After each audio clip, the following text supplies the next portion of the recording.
दोस्तों, जरा आंखें बंद कीजिए और सोचिए, आज से करीब 1400 साल पहले की दुनिया का मंजर। हर तरफ अंधेरा था, लोग जुल्म करते थे, नाइंसाफी आम थी, औरतों की कोई इज्जत नहीं थी, गरीबों को कुचला जाता था, मजलूमों की कोई सुनने वाला नहीं था। दुनिया ऐसे वक्त से गुजर रही थी जैसे कोई भटकी हुई कश्ती जिसे किनारे पर लाने वाला कोई नहीं। इंसानियत एक रहनुमा की तलाश में थी और फिर अल्लाह ताला ने अपने सबसे प्यारे नबी, हम सब के सरदार हजरत मोहम्मद मुस्तफा सल्लल्लाहु अलैहि वसल्लम को इस दुनिया में भेजा। उनका जन्म उस साल हुआ जिसे आमुल फील कहते हैं, यानी हाथी वाला साल। ये वही साल था जब यमन का हाकिम अब्रहा काबा को गिराने अपनी हाथियों वाली फौज लेकर आया, लेकिन अल्लाह ने अबाबील परिंदों को भेजा जिन्होंने छोटे छोटे कंकरों से उस बड़ी फौज को मिट्टी में मिला दिया। यानी जिस साल काबा की हिफाजत हुई, उसी साल काबा के मालिक की आखिरी नबूवत का नूर इस दुनिया में तशरीफ लाया। 12 रबीउल अव्वल की मुबारक रात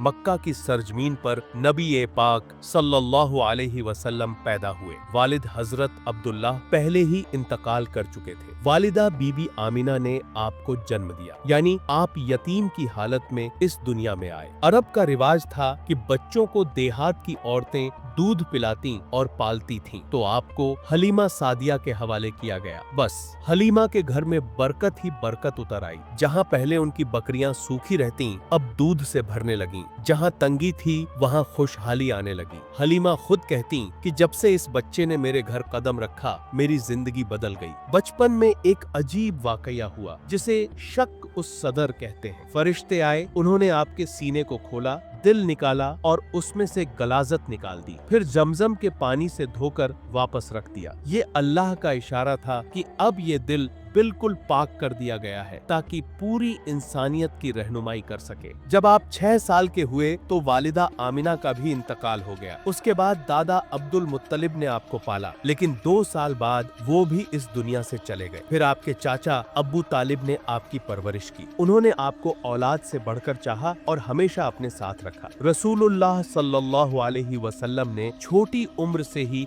यतीमी का दर्द झेला। वालिद, वालिदा और दादा तीनों एक एक कर चले गए, लेकिन यही अल्लाह की हिकमत थी ताकि नबी पाक सल्लल्लाहु अलैहि वसल्लम मजलूमों और यतीमों का दर्द समझ सकें। आप जवानी तक पहुँचे तो बकरियां चराते, कारोबार करते, लेकिन आपकी ईमानदारी और सच्चाई ऐसी थी कि लोग आपको सादिक और अमीन कहने लगे, यानी सच्चा और ईमानदार। मक्का जैसे शहर में जहां हर तरफ धोखाधड़ी आम थी, वहां एक शख्स जिसे सब भरोसेमंद माने, ये कोई मामूली बात नहीं थी। इसी ईमानदारी को देखकर बीबी खदीजा आपसे मुतासिर हुईं। उन्होंने कारोबार के लिए आपको भेजा और जब लौटे तो सच्चाई और अमानतदारी देखकर आपसे निकाह का पैगाम भेजा। 25 साल की उम्र में आपका निकाह बीबी खदीजा से हुआ और ये शादी आपकी जिंदगी का बहुत अहम हिस्सा बनी। फिर वो वक्त आया जिसने पूरी दुनिया बदल दी। 40 साल की उम्र में आप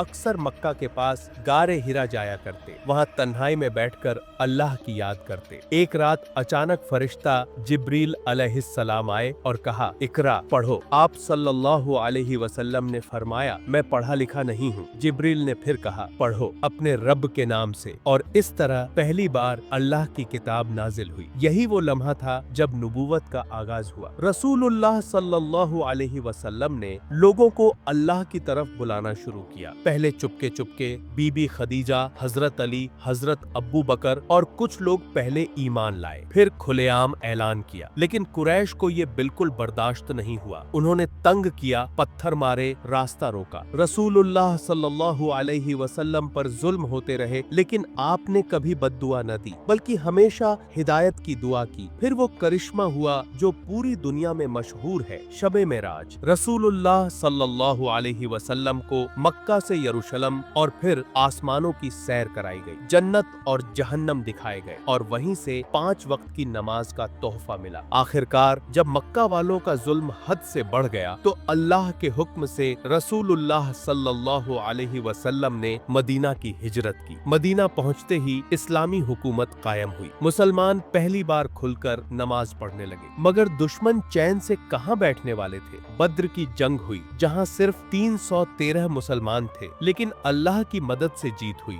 उहुद की जंग हुई, खंदक की जंग हुई। हर बार नबी सल्लल्लाहु अलैहि वसल्लम ने सब्र और हिम्मत से उम्मत का हौसला बढ़ाया। आखिरकार वो दिन आया जब मक्का फतह हुआ। रसूलुल्लाह सल्लल्लाहु अलैहि वसल्लम फौज लेकर मक्का में दाखिल हुए। सब सोच रहे थे कि अब बदला लिया जाएगा, लेकिन नबी सल्लल्लाहु अलैहि वसल्लम ने सबको माफ कर दिया और फरमाया, आज तुम सब आजाद हो। आखिरी हज के मौके पर नबी सल्लल्लाहु अलैहि वसल्लम ने खुतबा विदा दिया, जिसमें तौहीद, इंसाफ और इंसानियत का पैगाम दिया। औरतों के हक बताए, अमानत और भाईचारे की ताकीद की। ये खुतबा सारी इंसानियत के लिए हमेशा की रहनुमाई बन गया। 63 साल की उम्र में नबी सल्लल्लाहु अलैहि वसल्लम बीमार हुए। बीबी आयशा के घर में आखिरी वक्त गुजारा। 12 रबीउल अव्वल को मदीना की सरजमीन पर नबी पाक सल्लल्लाहु अलैहि वसल्लम इस दुनिया से पर्दा फरमा गए। दोस्तों, ये थी हमारे प्यारे नबी सल्लल्लाहु अलैहि वसल्लम की जिंदगी।